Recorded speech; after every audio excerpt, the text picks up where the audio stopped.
हजार रानियां हैं, शादी ब्याह कुछ भी कर दो, लेकिन फिर भी ये एक जगह अचल नहीं रहता है, चलित रहता है, चलता रहता है मन।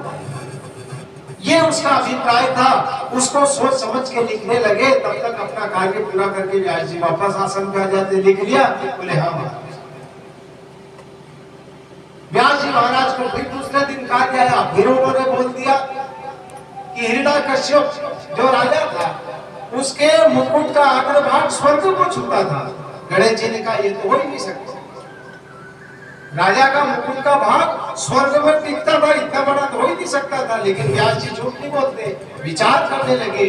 गणेश जी के मन में विचार आया कि इसलिए हिरण्यकश्यप का नाम लिखा, नाम दिया है व्यास जी महाराज ने कि जो आदमी, हिरण्यकश्यप कोई नहीं है, जो आदमी धरती पे रहने वाला है, जिस आदमी को 1 रुपए की जरूरत है उसकी पूर्ति नहीं होती है, जिसको एक टाइम का भोजन नसीब नहीं होता है, अगर वो आदमी हमारे देश का सर्व प्रधानमंत्री बनना चाहे तो क्या संभव हो सकता है? और हिरण्यकश्यप जैसा ही था, धरती पे रहने वाला एक साधक था, तपस्या नहीं करी उसके पहले भी एक राक्षस कुल में उत्पन्न हुआ और स्वर्ग की इच्छा कर रहा था, तो वो इच्छा प्रकट कर दी। उसको समझने में उनको समय लगा, तब तक अपना कार्य करके व्यास जी फिर आ गए।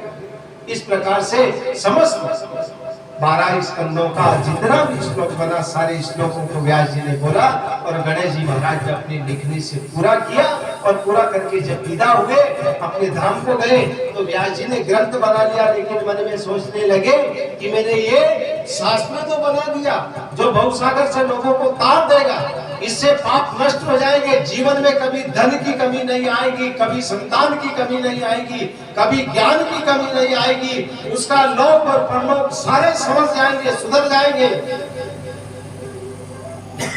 उसकी यश कीर्ति इस पे कभी कलंक नहीं लगेगा। ऐसा शास्त्र मैंने बना दिया जो जीव ब्रह्म से मिल सकता है, वो शास्त्र मैंने रच दिया।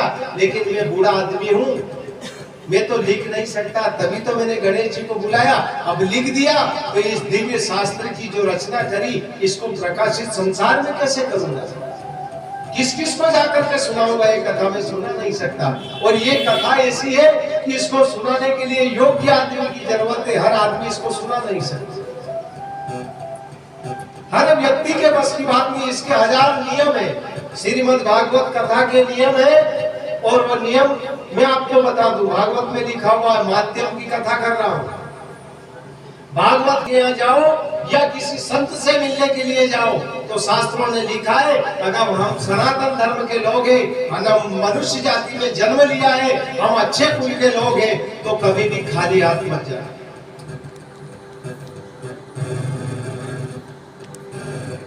अब ये जरा विचार की बात है। खाली हाथ का मतलब मैंने यूं नहीं किया कि कथा कर रही हो जैसे आपके यूं कह रहे हो रोज 100 रुपए लेके आ जाओ, ये बात नहीं। खाली हाथ मत जाना, यानी भगवान के मंदिर में जा रहे हो तो 2 अगरबत्ती लेकर के जाओ, या पूजा का फूल लेकर के जाओ, कुछ भी लेकर के जाओ। गुरु के यहाँ जाओ तो वो लेकर के जाओ, फल फूल लेकर के जाओ, कुछ भी लेकर के जाओ। लेकिन ईश्वर ने अगर आपको दिया है तो कभी भी खाली हाथ इन लोगों की यहाँ मत जाना। प्रथम बात। दूसरी बात, कथा में अगर आए हो तो कथा का नियम है, नियम बता रहा हूं, भी आप पे लागू हो नहीं हो या बात की बात है, लेकिन नियम बता रहा हूं। श्रीमद् भागवत में नियम है, जब भी सत्संग में जाओ तो स्वल्प आहार करो, इतना भोजन करो कि आप ढंग से बैठ सको, आपके टाला लिया, आपके मरड़ा लिया भी, आप बट नहीं खाओ, ढंग से सुन सको, ऊँगो ही नहीं, इतना भोजन करके और सत्संग में जाना चाहिए। सत्संग में जाने से पहले स्नान करना चाहिए। अगर हो सके तो सत्संग में जाने से पहले आपको कोई भी फलाहार लेना चाहिए। कथा श्रवण करो, यज्ञ में जाओ, यज्ञ की परिक्रमा करो। क्यों? क्योंकि आपके बुलाने में ब्राह्मण आए, जब तक आपके गांव में ब्राह्मण आए ही यज्ञ कर रहे, प्रतिष्ठा के निमित्त आए, भागवत चल रही है, जब तक वो भोजन नहीं करे। हमारे हिंदू धर्म में बहुत बड़ी रचना है। हमारे घर आया हुआ अतिथि अगर भूखा है और उस घर का मालिक अगर भोजन कर लेता है तो वो कितने पुण्यात्माओं पुण्य को नष्ट कर देते हैं और उसको नरक का वास करना पड़ता है। इन चीजों का ध्यान रखना चाहिए कि जब तक हमारे घर पे अगर कोई भूखा आदमी बैठा है, ये तो ब्राह्मणों की बात है, लेकिन हमारे घर भी अगर कोई आदमी आया, अगर वो भूखा है और वो दरवाजे में बैठा है, अगर हम भोजन करेंगे तो भोजन नहीं कर रहे हैं, हम पाप का भक्षण कर रहे हैं, हम पाप को खा रहे हैं। और पाप को खाने वाला व्यक्ति कभी भी सद्गति को प्राप्त नहीं होता है और दिव्य गति को प्राप्त नहीं कर सकता। इसलिए हमें ध्यान रखना चाहिए, हमारे में साथ में रहने वाला व्यक्ति कभी भी हमारे द्वारा दुखी नहीं होना चाहिए। ये अब कथा में सब कुछ है। हमारे यहाँ एक नेम बनी, कथा में बैठे तो उनने की यार कथा में सुनी थी, खाली हाथ नहीं जा, तो भी कथा सुने नहीं तो वही महाराज से कहते महाराज चावल दीजो, तो वही का चावल को मुठिया में दल ले वही फेंक दिया। व्यास जी से बड़ा बड़ा लोग कथा में जो है थी शास्त्रों की बात वो अलग थी, लेकिन फिर वो तोड़ निकाल लियो, तोड़ उनने की ऐसा भी हो सके। बिना मंदिर में भगवान के दर्शन के लौटना नहीं चाहिए। यज्ञ में गए हो तो बिना परिक्रमा के आना नहीं चाहिए। तीर्थ में गए हो तो तिलांजलि अपने वंश को, अपने बड़े बूढ़े को तिलांजलि नहीं दो तो तीर्थ पे स्नान करने का कोई पुण्य प्राप्त नहीं होता है, क्योंकि पितृलोक में पितृ देवता अपने वंशज की प्रतीक्षा को करते हैं कि कभी तो मेरे वंश का व्यक्ति तीर्थ जाएगा और तीर्थों के जल से हमारा इस प्रकार से तिलांजलि देगा, क्योंकि हो सके तुम्हारे हमारे जो पूर्वज हैं वो कभी तीर्थ ही नहीं जा सके हो तो वो रास्ता देखते हैं। भागवत कथा में गए हो तो भागवत कथा में फूल लेके आओ, फल लेके आओ, जो भी बन सके, लेकिन खाली मत आओ। और खाली आए हो तो खाली मत जाओ, यहाँ से कुछ लेके जाओ। अगर खाली आ ही गए हो तो फिर लेकर के जाओ। जो भी परमात्मा की चर्चा आपके जीवन में आपको प्राप्त हुई है उसका कुछ ना कुछ तो आप लेकर के जाओ। खाली हाथ आने वाला खाली चला जाए तो जाने आने से मतलब नहीं। इस कथा को लिखा और लिख करके व्यास जी दुखी हुए कि मैंने परोपकार की भावना से इस ग्रंथ की रचना करी, लेकिन अब इसको सुनाएगा कौन? और सुनाने वाला निर्मोही होना चाहिए, निष्कपटी होना चाहिए। भागवत में लिखा हुआ है, इसको जो ये कथा करे वो आदमी लोभी नहीं होना चाहिए।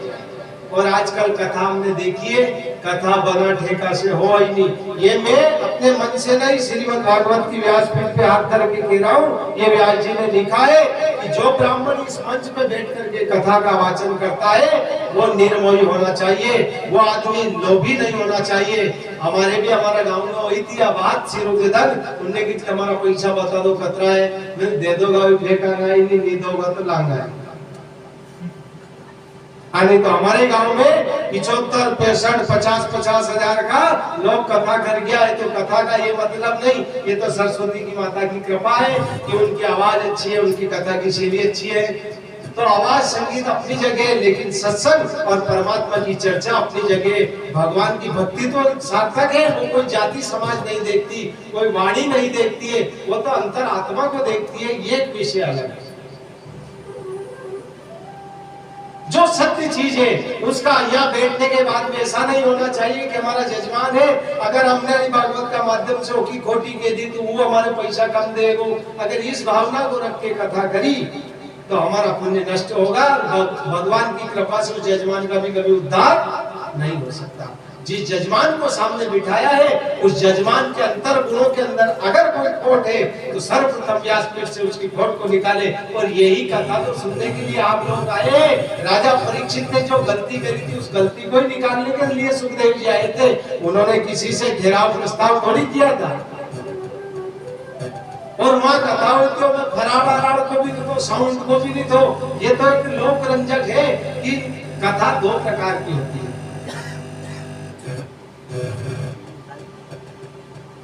एक कथा तो होती है व्यास पद्धति की, जिसके अंदर ना तो कोई संगीत होता है ना कोई चीज होती है। पहले होती थी वो कथा, तो जब भी कथा होती बीच में भज नारायण नारायण हाथ से कीर्तन करते थे और कथा करते थे। वो है व्यास पद्धति की कथा। और एक कथा है नारद पद्धति की, उसके अंदर तबला, पेटी, साउंड, देखो दुनिया भर की व्यवस्था। और आजकल तो नारद पद्धति के भी छोड़ दी। दो पद्धति तो शास्त्रों में दी है कि एक तो व्यास पद्धति की और एक नारद पद्धति की। नारद पद्धति में संगीत आता है, संगीत में श्रीमद् भागवत, यहाँ तक भी ठीक है। लेकिन तीसरी पद्धति एक और चालू हो, आपके याद है कि तीसरी पद्धति एक और चालू हुई, याद तो है पर आ नहीं रही हो सके, मुंह की वो समझ नहीं पाई। तीसरी कथा एक और यह होगी कि उन्हें कपड़ा पहरा के, अब देख जो तुम, और नाजबा वाला की व्यवस्था होगी।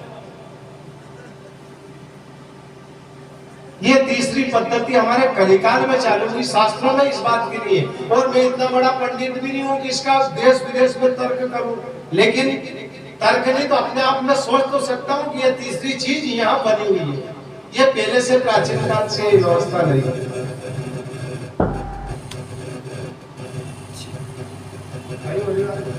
स्पार बोरी स्पार तो कहां से हो रही है?